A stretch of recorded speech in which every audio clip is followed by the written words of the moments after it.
Hi. Today we will see basic stereochemistry.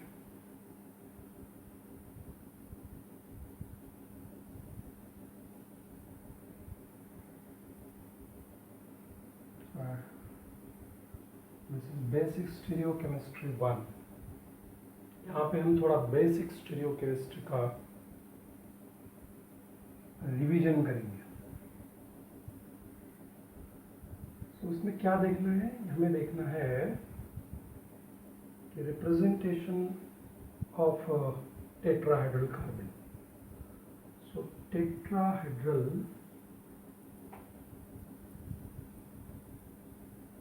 Carbon का representation हमें देखना है. So what is tetrahedral? So this carbon is tetrahedral when it is sp3 hybridized. जब ये sp3 hybridized होता है तो वो टेट्राहेड्रल होता है, ये हमें पता है, ये बी सी एंड डी. लेकिन इसको 2 डायमेंशनल पेपर पे या बोर्ड पे कैसे रिप्रेजेंट करते हैं, that we are going to discuss now. So ये टेट्राहेड्रल कार्बन को 2 डायमेंशनल पेपर या बोर्ड पे रिप्रेजेंट करने के लिए we are using wedge dash formula. पहले हम देखेंगे वेज डैश फॉर्मूला, उसके बाद में उसको कन्वर्ट करेंगे फिशर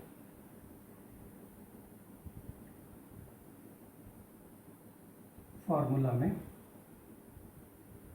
या फिशर प्रोजेक्शन फार्मूला, और बाद में हम देखेंगे सॉहर्स फार्मूला,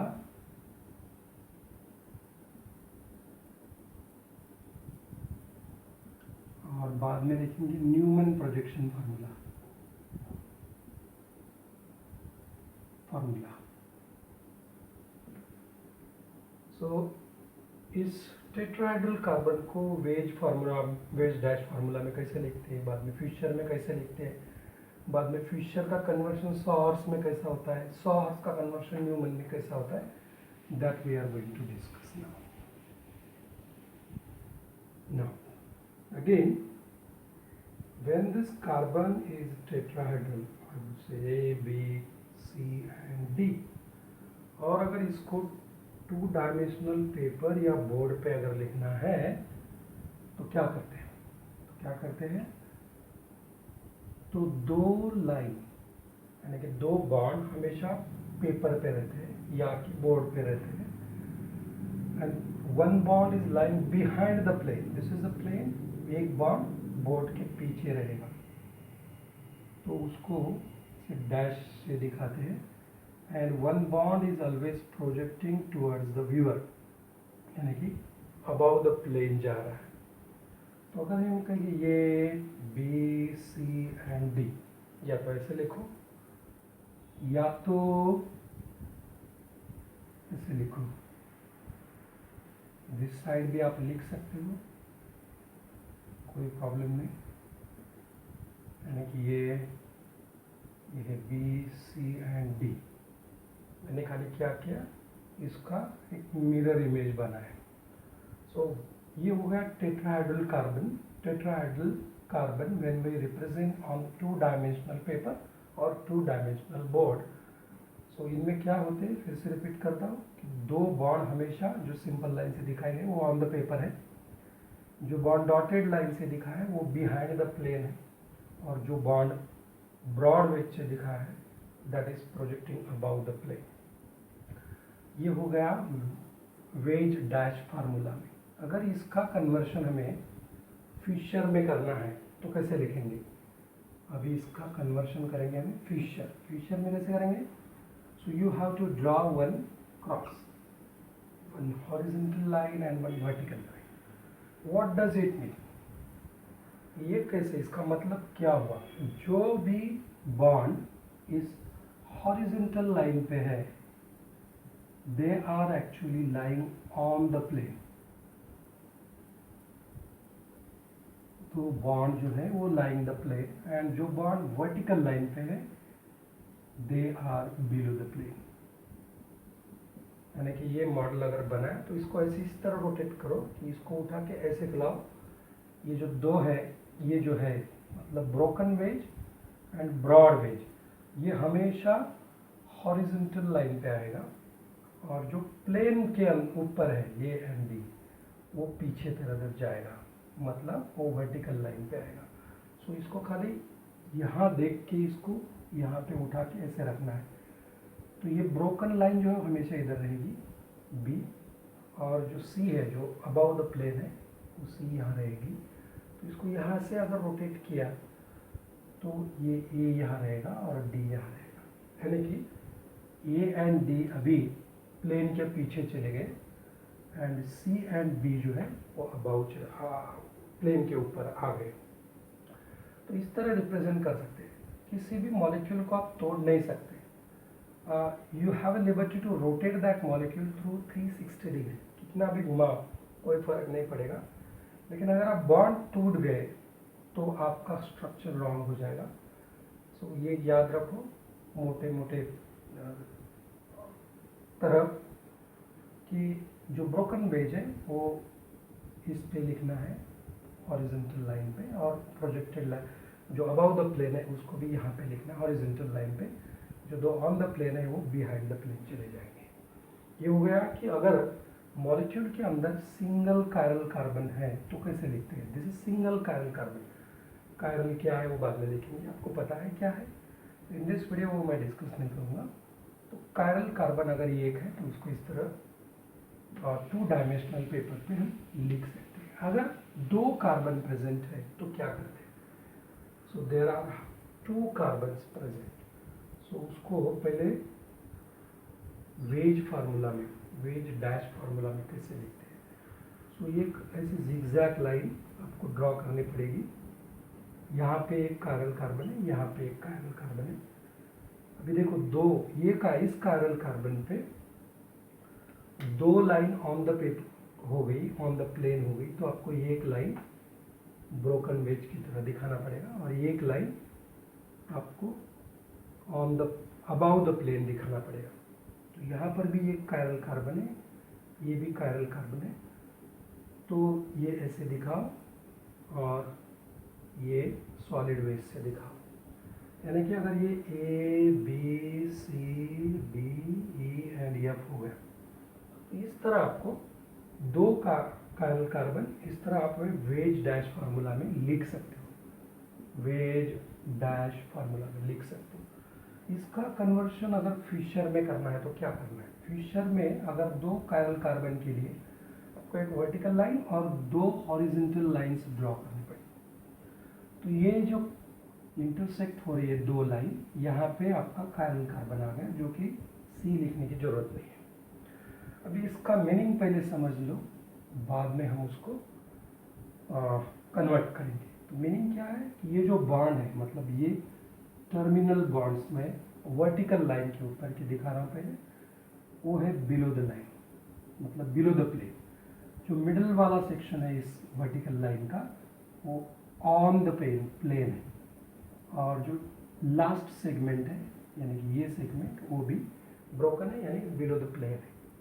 अभी दिस हॉरिजॉन्टल लाइन पे क्या होता है। हॉरिजॉन्टल लाइन पे ये जो सेक्शन है यानी कि ये बॉन्ड वो अबाउ द प्लेन है, और ये सेक्शन भी अबाउ द प्लेन है, ये सेक्शन भी अबाउ द प्लेन है, और ये सेक्शन भी अबाउ द प्लेन है। या तो इसकी इस तरह लिखो या तो इस तरह लिखो, इसमें टाइम ज़्यादा लगेगा इसलिए ऐसा लिखा जाता है, लेकिन ये understood, it is understood that the meaning of this is behind the plane, meaning of this 2 bonds are like above the plane.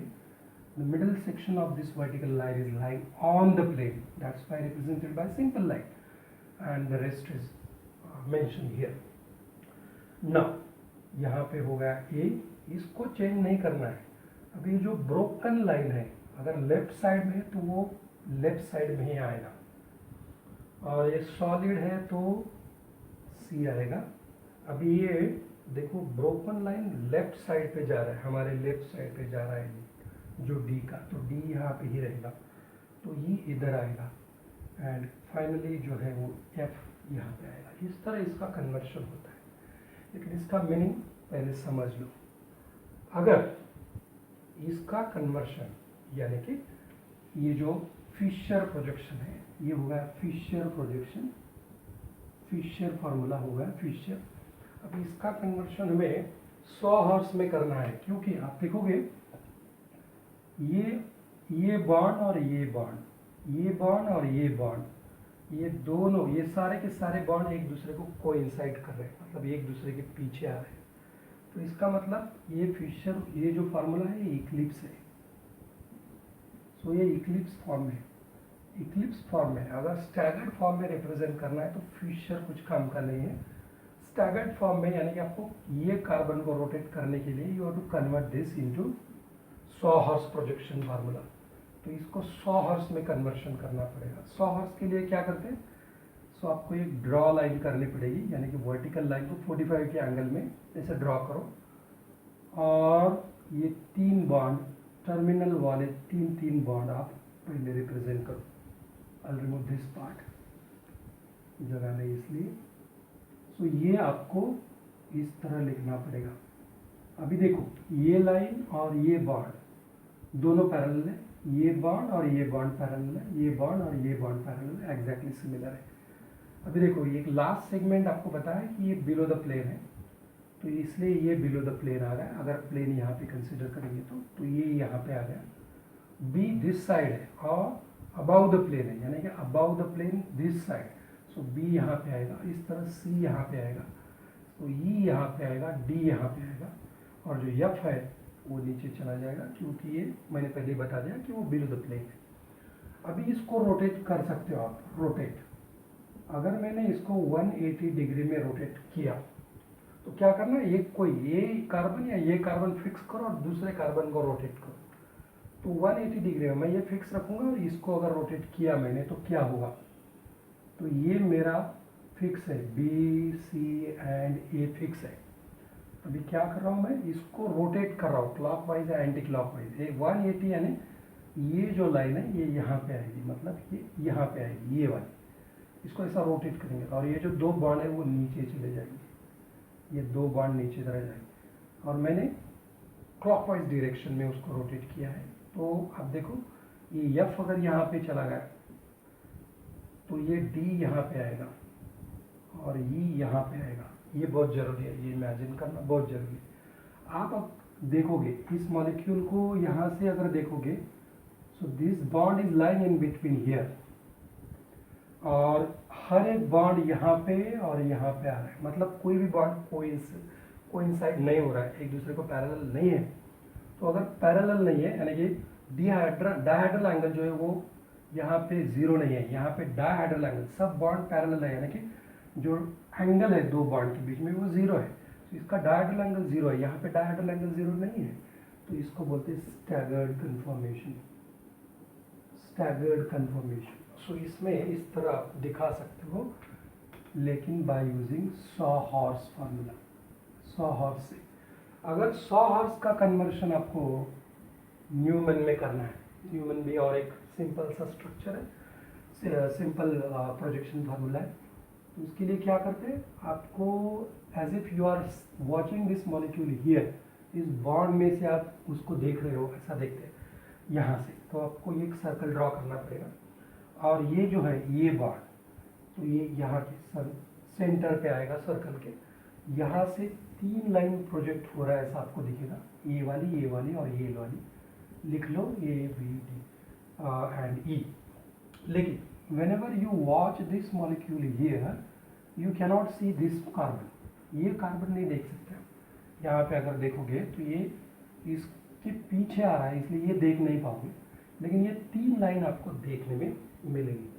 तो ये 3 लाइन आप देख पाओगे यहाँ पे अगर मॉलिक्यूल को वॉच कर रहे हो, तो इसलिए आपको बाकी के जो 3 लाइन है that you have to draw from the periphery of the circle, from the periphery of the circle. So ये हो गया बी, इस तरफ सी है और इस तरफ ये है। सो इसका स्टैगर्ड कन्फॉर्मेशन, इसका कन्वर्शन इसमें हो गया। कन्वर्शन करते वक्त you are not allowed to break the bond, you can rotate that molecule likewisely, but you are not allowed to break bond. अगर किसी बॉन्ड को ब्रेक करोगे तो उसका कन्फॉर्मेशन चेंज हो जाएगा। so that is not allowed. In this way wage is converted to fisher, fisher is converted to sawhorse is converted, यहाँ मैंने रोटेट किया उसको, रोटेट करने के बाद में न्यूमन में कन्वर्शन कर लिया मैंने, तो ये हो गया न्यूमन प्रोजेक्शन फार्मूला। अभी मैं एक एग्जाम्पल